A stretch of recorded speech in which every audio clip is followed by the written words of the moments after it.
Hello friend, welcome in Pharmapedia classes. आज हम अपने फार्माकोलॉजी का लेक्चर नंबर 11 जिसका नाम है एंटी मलेरियल ड्रग, उसका पार्ट फर्स्ट पढ़ेंगे। सबसे पहले हम मलेरिया के बारे में जानेंगे। तो मलेरिया एक लाइफ थ्रेटनिंग डिजीज है। तो लाइफ थ्रेटनिंग का मतलब इसकी वजह से हमारी जान भी जा सकती है। तो 2018 में 4 लाख से ज़्यादा लोग पूरे वर्ल्ड में मलेरिया की वजह से मरे थे। मलेरिया हमें एक पैरासाइट से फैलता है। ये पैरासाइट हमारी बॉडी में कैसे आता है? जब हमें एक मॉस्किटो है जिसका नाम है फीमेल एनाफिलीज मॉस्किटो, ये हमें बाइट करती है। तो जब ये मॉस्किटो हमें बाइट करेगी तो इसके सेलावे के अंदर ये पैरासाइट रहते हैं, और जब ये बाइट करेगी तो ये पैरासाइट हमारी बॉडी के अंदर आते हैं, फिर मलेरिया कोज करते हैं। अभी जो पैरासाइट है इसका नाम है प्लाज्मोडियम। तो बहुत सारे प्लाज्मोडियम होते हैं जो मलेरिया कोज करते हैं, जैसे कि पहला है प्लाज्मोडियम फैल्सीपेरम। तो ये मोस्ट डेंजरस और मोस्ट रेजिस्टेंस मलेरिया कोज करता है। जब इसकी वजह से हमें मलेरिया हो जाता है तो उसके ऊपर ज़्यादातर ड्रग एक्ट नहीं कर पाती, तो इसीलिए मोस्ट डेंजरस है। इसके बाद है प्लाज्मोडियम वाइवेक्स। तो इंडिया में मोस्ट कॉमन प्लाज्मोडियम वाइवेक्स है, इसकी वजह से मलेरिया लोगों को होता है। इसके बाद है प्लाज्मोडियम ओवेल।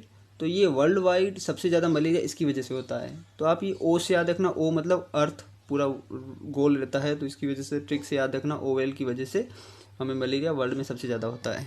इसके बाद लास्ट है वो प्लाज्मोडियम मलेरियाई, तो ये भी याद रखना। तो चारों स्पीसीज़ का नाम याद रखना आपको, जो एग्जाम में पूछ सकते हैं। इसके बाद मलेरिया एक प्रोटोजोअल डिजीज़ है। तो मैंने आपको जब अलग से प्रोटोजोआ पढ़ाया था तो वहाँ पे मैंने बताया था प्रोटोजोआ एक यूनिसेलुलर यूकैरियोटिक ऑर्गेनिज्म है। तो एग्जाम में सिंपल क्वेश्चन आ सकता है, मलेरिया होता है बैक्टीरिया के द्वारा, वायरस के द्वारा, प्रोटोजोआ के द्वारा या फंगस के द्वारा? तो आंसर प्रोटोजोआ जाएगा। तो ऐसे भी सिंपल क्वेश्चंस आते हैं। अब हम मलेरिया पैरासाइट की लाइफ साइकिल के बारे में पढ़ेंगे। तो इसकी लाइफ साइकिल आधी चलती है मॉस्किटो के अंदर और आधी चलती है ह्यूमन या फिर एनिमल के अंदर। जो मॉस्किटो के अंदर आधी लाइफ साइकिल चलेगी इसको बोलते हैं सेक्सुअल स्टेज, और जो ह्यूमन के अंदर चलेगी उसको बोलते हैं एसेक्सुअल स्टेज। जब हमें ये मॉस्किटो बाइट करेगा, मादा एनाफिलीज फीमेल है, ये बाइट करेगी तो ये पैरासाइट अपने ब्लड के अंदर आ जाएंगे।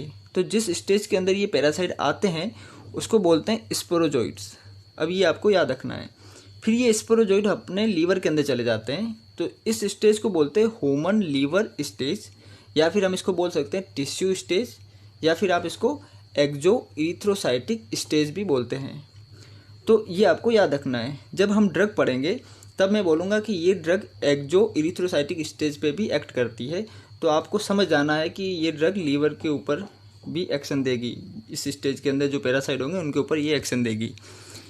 अब ये लीवर के अंदर अलग अलग स्टेज में कन्वर्ट होती रहती है। फाइनली ये बनाती है मीरोजोइड। फिर ये मीरोजोइड लीवर से बाहर निकल के ब्लड के अंदर आ जाते हैं। फिर ये मीरोजोइड ब्लड से आरबीसी के अंदर चले जाते हैं। फिर ये आरबीसी के अंदर हीमोग्लोबिन से ग्लोबिन वाले पार्ट को यूज करेंगे।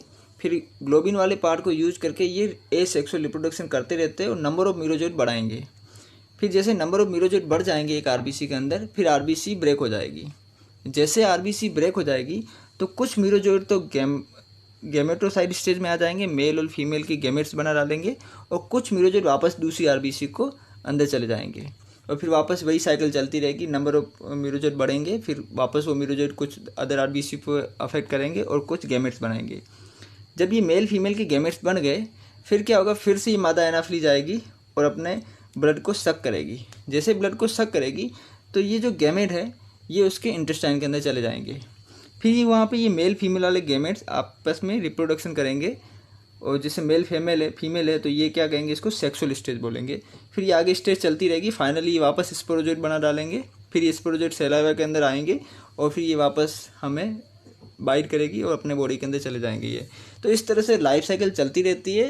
तो हमें इसको ज़्यादा डिटेल से नहीं पढ़ना है, पूरी पैथोफिजियोलॉजी नहीं पढ़नी है, जस्ट हमें थोड़ा आइडिया रहना चाहिए।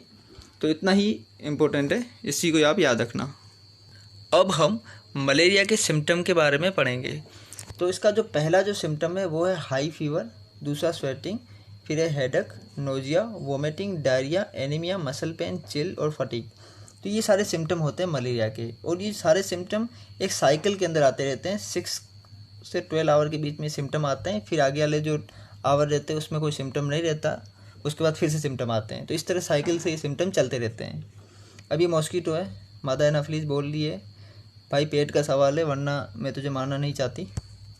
अब हम ड्रग का क्लासिफिकेशन पढ़ेंगे। ये क्लासिफिकेशन बहुत इंपॉर्टेंट है क्योंकि सीधा सीधा क्लासिफिकेशन के ऊपर से ही क्वेश्चन आ जाते हैं। तो पहली जो क्लास है वो है सिंकोना एल्कोलॉइड्स। तो इसके अंदर ड्रग आती है क्विनिन। इसके बाद 4 अमीनो क्विनोलिन है, इसके अंदर क्लोरोक्विन और एमोडाइक्विन।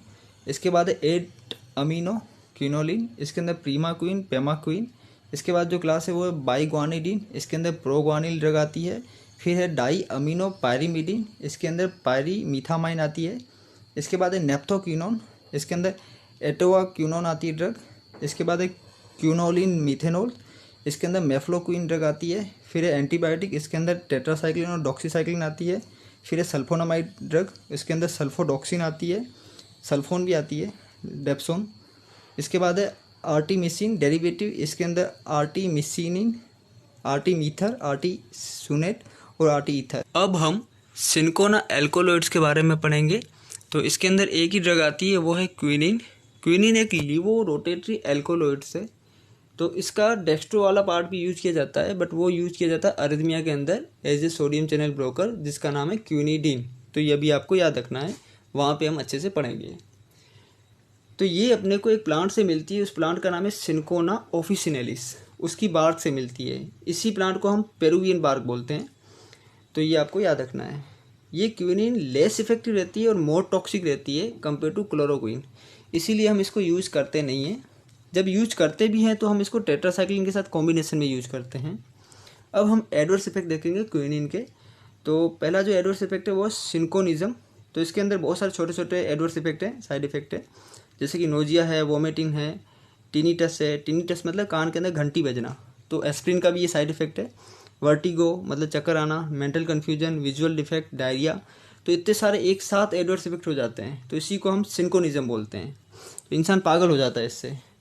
इसके बाद जब हम इसको रैपिड आईवी इंजेक्ट करेंगे तो हाइपोटेंशन भी हो जाती है और एरिथमिया भी हो जाता है। तो ये सारे इसके एडवर्स इफेक्ट है। इसको हम यूज करते हैं सेरेब्रल मलेरिया के अंदर, नॉर्मली हम इसको यूज़ नहीं करते हैं। तो आज हम इतना ही पढ़ेंगे। नेक्स्ट वाली क्लास के अंदर, नेक्स्ट वाले पार्ट में हम बची हुई सारी ड्रग के बारे में पढ़ेंगे। तो थैंक यू। आप मेरे चैनल को लाइक करो, शेयर करो, सब्सक्राइब करो। Thank you.